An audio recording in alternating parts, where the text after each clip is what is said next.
Now let's talk about the moon. Here's a normal moon in the night sky. We are told that the moon is 238,000 miles away. The funny thing is that the Tycho crater, which is said to only be 53 miles in radius, is perfectly visible to us from Earth at this distance.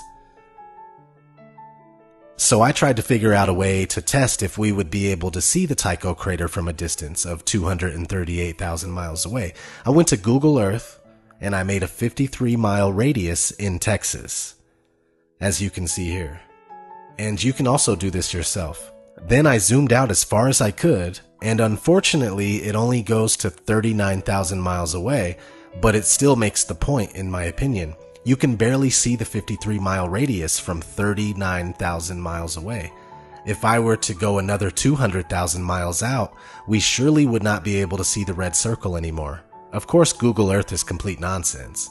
Let's watch a quick clip in reference to Google Earth. Alright, here's what looks like an objective image of the world. This is Google Earth, and it's a circular image, so it gets around the big problem of trying to portray the world on a flat surface. Now, you have a lot of reservations, don't you, about Google Earth? Yet, to many people, it's a wonderful application. It is great technology, and that's what I first thought when I started doing the work on it.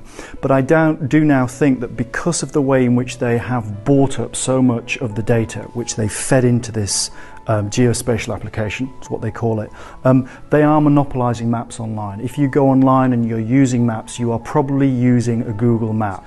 And there's also some sort of sinister and worrying dimensions to Google, because they buy Earth Viewer, which is the application, and that is funded by the CIA. We'll know our disinformation program is complete when everything the American public believes is false. William Casey, director of the CIA in 1981. The CIA's whole purpose is to dispense propaganda and disinformation.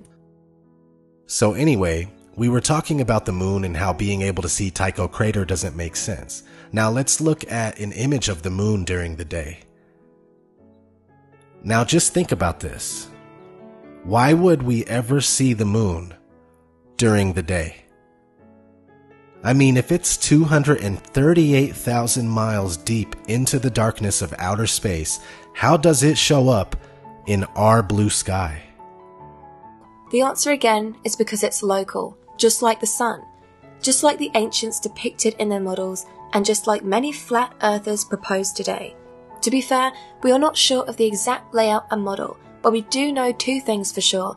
The Earth is a level plane and it doesn't move at all. Everything after that, we are still trying to figure out.